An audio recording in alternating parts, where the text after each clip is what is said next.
Hello, I am Bentham and welcome back to Factorio Towns, where we have arrived in the 0.12.17 update, which has completely replaced all of the technology icons. They now all sort of follow the same sort of standardized setup and the same art style, and they look amazing. The only issue is that I'm getting very confused as to what's what. I've got so used to the old ones now that I know what they all are just by looking at them. Now they've changed them all, I'm having to sort of look through and find the right thing again.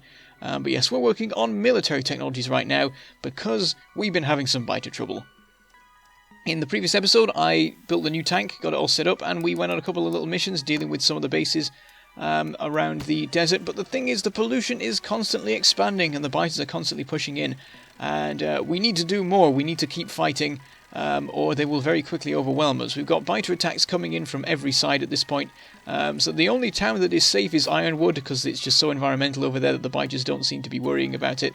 There is no pollution, probably because there is only one place using iron from Ironwood, which is Frackham, and I don't think it uses very much of it. So any pollution that happens there is very quickly absorbed by all the trees around the place.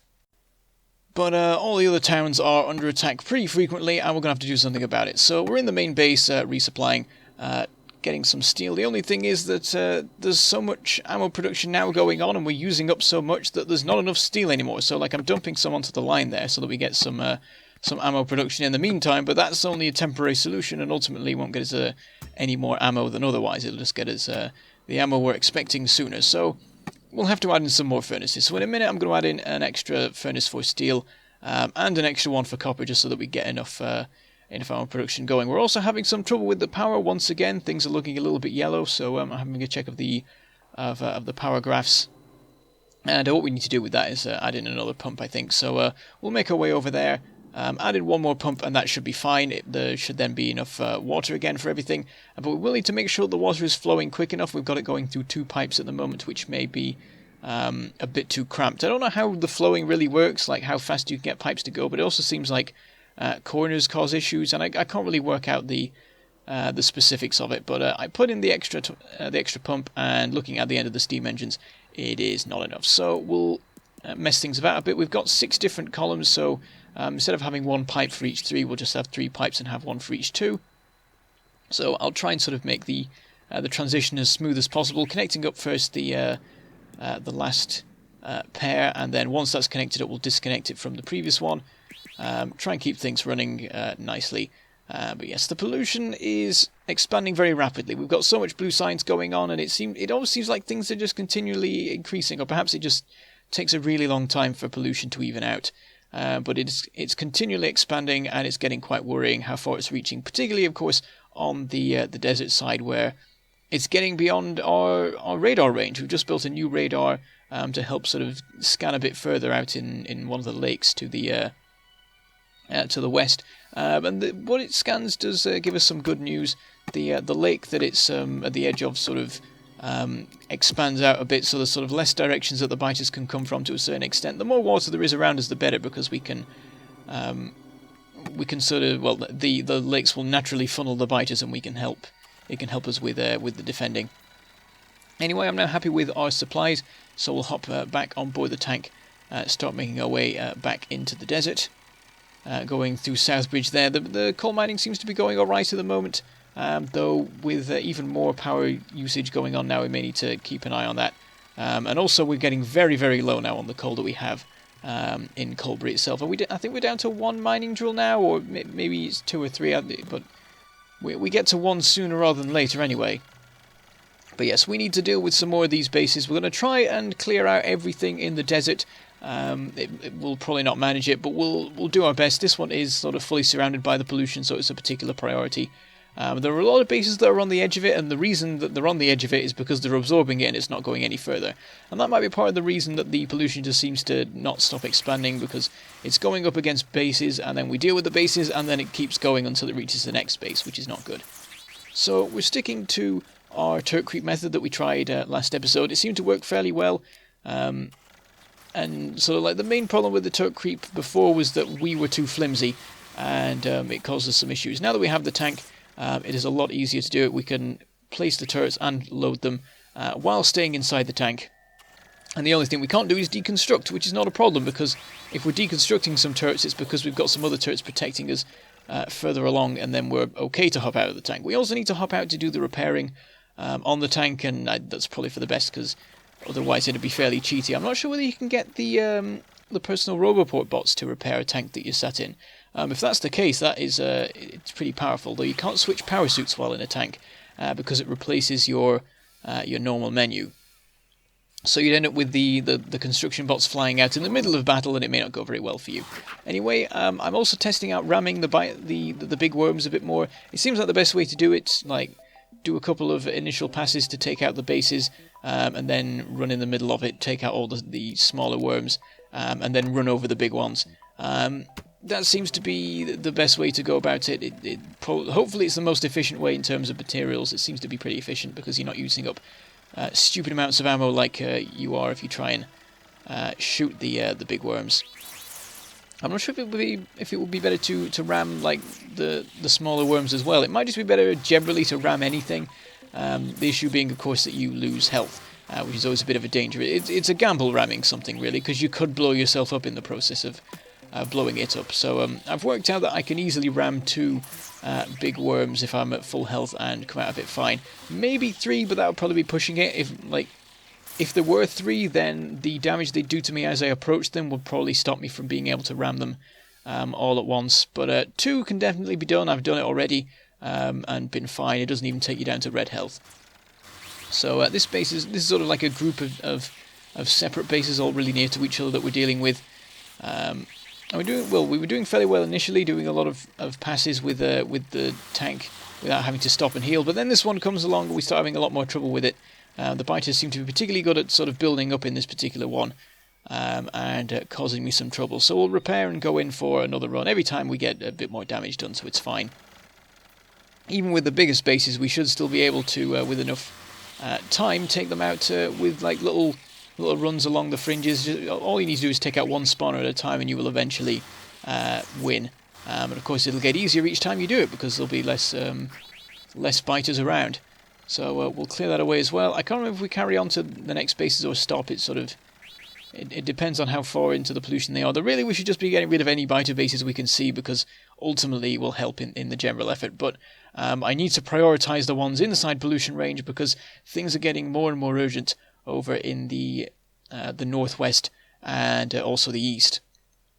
Now there's a couple of biter bases that, as you can see, are right inside the pollution in the northwest, and they've been launching quite a few attacks on Colbury, causing it some trouble. We've already had to reinforce it once because they've blown up a turret, so that is going to be a high priority. But also there's a base that's now appeared right by Frackham inside the radar range, and we need to go sort that out very quickly because they're going to be throwing themselves at the walls constantly. And also there's the huge base down in the south. I don't even know how we're going to sort that out. I guess we can do the way I just mentioned, but it's going to be quite the mammoth task. We'll need a lot of ammo with us to deal with it.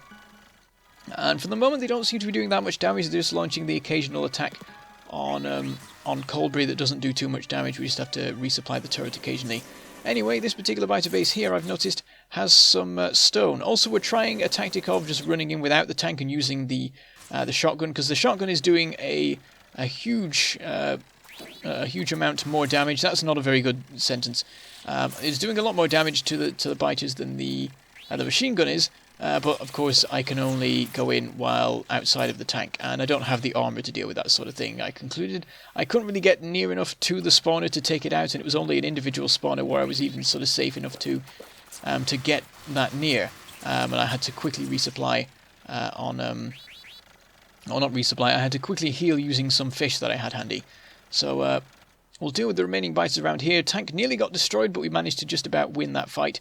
And what I'm going to do is start mining this stone, because we really urgently need stone, and I'm going to try a new tack. Because I didn't do the proper setup when I was sorting out the map generation, and everything is now sort of, it's not right in terms of spawning the stone, I'm going to have a different approach to mining the stone. So we're going to build little towns on top of the stone deposits. We'll probably still end up with having a dedicated stone town, but at the moment there's no supplies near enough to use for that. There's a couple that I've seen, but they're in the middle of biter territory, and we're not quite at the level of dealing with those. And we really urgently need more stone and more stone bricks and just everything stone involved. And we need more raw stone so that we can make the rails if we want to connect up a new stone town. So we're just going to build this little thing. It's going to be like some sort of little hamlets. There's going to be... I'm sort of imagining it like... sort of like... Luke Skywalker's home. They're farming moisture in there. It's they're scraping a living off nothing. They're completely self-sufficient. So we've got solar panels. There's a radar there, and then there's the mining as well. And I can't remember if I've put it in yet, but we're going to have some smelting as well. Yeah, we'll put it in a furnace because that only produces a little bit more pollution. Pollution is, of course, the main issue. We're right on the edge of the pollution range here, but already the miners are spreading it out quite a bit. So this is going to anger a couple of biters having this here, and there are closer stone deposits that we could have gone for, but I decided to set this one up because it's also useful as a radar. I want to scan a bit further, get a better idea of how far the desert goes, whether there are any lakes that come along that we can use to block the biters. Because like if there's a lake just beyond what we can see, then we want to clear out the biters in between us and the lake, because they'd have to sort of go around the lake to populate that area. So it's sort of less biter bases need to be dealt with for it to sort of work out in a way. So we've got just about enough solar panels. Actually, we don't have enough solar panels to power it. I put in enough solar panels to power the radar and the 2 miners, but then when I added in the smelter, the furnace, I didn't add in the extra solar that's needed. Anyway, we've put in some walls, and we've also put in some turrets with plenty of ammo in them. But we'll have to come back later when more stone has been smelted so that we can finish off the walls. But we did get plenty of raw stone from the miners. The miners mine quicker than the smelter uses up the stone, so there was some spare, and we can make some more rails with it. Because we are going to be doing some more rail laying soon. I'm going to make a military town, I think, next, just because of how urgent it is. Now that we've got a source of stone, and we'll carry on like converting more stone deposits to have their own little self-sufficient base on them. I think the military town is the next one to do. I've already got an idea of where I'm going to put it and how it's going to function. And it will be a new place to make the ammo. Instead of resupplying over here, we'll go visit the military town. And we'll also get some more like weaponry being made there. We'll have... with any luck, we'll get cannon shells going there. We'll be able to ship in some sulfur from Frackham, stuff like that. We'll be able to get some even more powerful weaponry in our arsenal. Getting the cannon shells is quite the priority, because once we have that, we'll be able to snipe the bases and the worms, which will make dealing with the bases a lot easier. There'll be a lot less biter aggroing going on. Though I think usually you end up aggroing the biters anyway as you try and blow up the bases. But worms should no longer be a problem to us once we've dealt with any spawners that are next to them. Anyway, as we go out to the desert once again, I managed to run over a power pole, which is the second time this episode that I've run over a power pole as I'm driving to battle. I keep looking at the menu at the wrong time as I'm going over the tracks and just blowing it up, but I guess it's better than being hit by a train. But yes, there is another stone deposit here. This one is even bigger, so we've got 4 miners on this one. There is room for a 3rd miner on the other one I built, but I decided for now to put the furnace on it, because we don't want too much mining going on at once, because the pollution will be too much and it'll attract biters for miles around. So this one is a little bit nearer, and it'll be a little bit easier to deal with. We set up the basic stuff, but then I decided to leave it for now. I can't be bothered waiting around for all the solar panels to be made, and we want to check up on the newer one, as well as have a look at the biters around it, because the pollution has spread out quite quickly, and there are a few more biter bases now that are in range thanks to that. So we're back in our little thing. I don't know what to call it really. I guess for now I'm just going to call it a hamlet, or a little mining base, or something, or an outpost. I don't know what it is. Someone tell me what it is. We'll work it out together. But yeah, we're going to have multiple of these, I guess, because we're already sorting out the one closer to Colbury. I don't know whether there will be any more of them. It depends on what sort of situation we have with stone deposits. I know there's a couple around Flaskmere, but there's also a particularly large one near to Flaskmere, which might end up being the place where we set up a stone deposit if we deal with the big biter bases down there. Anyway, while we're working on our little town, hamlet outpost, there is an attack on Colbury that blows up the turret. So we'll have to go over there and fix it, basically, because at this point there is now an undefended patch of wall, and the biters, if they turned up at the right point, could break through and get to our engines, our steam engines. And there's only really one line of defense at the moment. I should perhaps put some more around the engines themselves. I know there's one at the bottom by the pumps, because that was a particularly under threat area before. But yes, we'll go and sort that out. But also, while we're on our way back, we have another explosion over in Frackham, and it seems things are reaching something of a head at this point. The biters are causing destruction in multiple areas. The attacks are still ongoing. We've got them coming in from every direction apart from southwest. Really, there's even, as I'm driving through, another attack on the south of Colbury. So I'll quickly stop off to help sort of bolster the defences. I'm getting very worried at this point that we're not going to be able to keep on top of the biter situation. So we'll add in an extra turret there to help defend against the biters coming in from the south. And then we'll deal with the situation in Frackham first. I feel like that's a little bit more urgent because the biter base is so near. So we'll replace the one turret that was blown up with 3 more. But we can't replace the wall because we don't have any stone. We're so short on stone at the moment that we can't even build a single wall to fill in the gap. So I have to steal some from the tracks so that we can actually fill it in, because the biters will otherwise just run straight through and have free reign over the turrets.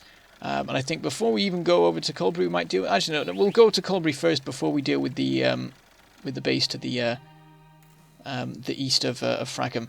And because of how long it takes to drive around in the tank, I decided to switch to the car, seeing as it's nearby, so I can get there as quickly as possible. Before I actually go up to the wall, I set up some stone brick production, because I wouldn't be surprised if some walls have been blown up as well, and we need to replace those. So we get a little furnace in place with some of our spare stone going into it, because we got something like 5 stacks, I think, in the end from the miners in our new hamlet. So we'll get that running. Also checking up on the coal loading situation. I realise that there's not enough of it, basically. Things are sort of running too thin on the going into the boilers, so we'll fix that momentarily, but we need to go over and deal with the attack. There were actually 2 turrets that were blown up. We'd already bolstered the defences there once, because the turret had been blown up, and it got blown up again, so I guess we'll double it another time. And we've got 4, and we've also moved along one of the ones that was there to sort of line things up better. So this should be able to deal with them. And I imagine they'll keep throwing themselves at this wall for a while longer. We start making our way south before I remember that I do actually have my car with me, so I can drive that along. And then we'll deal with the situation with the coal flow, because there's not enough anymore. There's not enough being made in Colbury to keep to combine with the supply from the train. And keep the boilers going at full speed. So we'll add in, first of all, I add in an extra unloading inserter on each cargo wagon, but in a minute I'll add on another one as well, so we double it ultimately. We also need to sort out the belt balancing, because at the moment it's all going onto the same side of the belt, which is no good. So we'll have a little bit set up in the middle here that will get one cargo wagon going onto one side and one going onto the other side. We've also got the belt balancer to keep things balanced anyway, but it helps with the throughput coming out of the train. So we've got 3 in place on each side. Then I add in another one just to make sure that we've got plenty coming through. And then I'll go over and check on the boilers, where it takes a while for things to sort of move along the belt.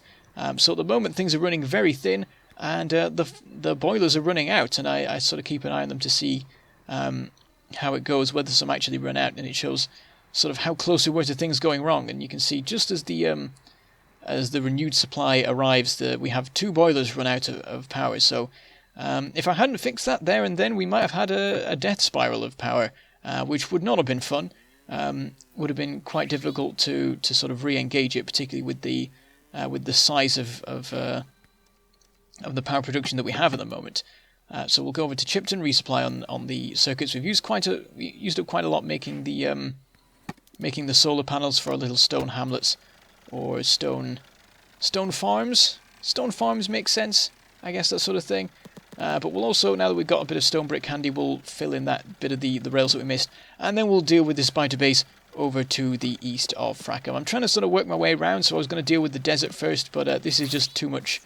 It's too urgent to leave any longer, because this is sort of the closest base to any of our towns, and they've proved themselves to be dangerous. There are also, I think, other bases that are sending attacks in from the same direction, so there's a particularly focused attack going on against that one particular corner of Frackham. So anyway, we'll take a wide swing around and deal with the bases. We end up crashing into one of our own turrets, which doesn't help the situation. But we've taken out the 2 spawners and managed to stay mostly out of range of the worms, and then we'll go in for a couple of attack runs to deal with the worms. First, we're just sort of clipping the big worms as we run through to blow them up, and then for this one we'll also shoot out the smaller worms, leaving only 2 big ones left, so we can just run in and ram the both of them at the same time. At which point we will end the episode. Next episode we will have to continue dealing with the biters. There are so many more bases that we yet have to attack. In every direction, but in every direction. Even in the south west, there are still some problem bases. But anyway, we'll finish up for today, make our way into the middle of Frackham, and I shall say goodbye. Thank you for watching, and I shall see you next time.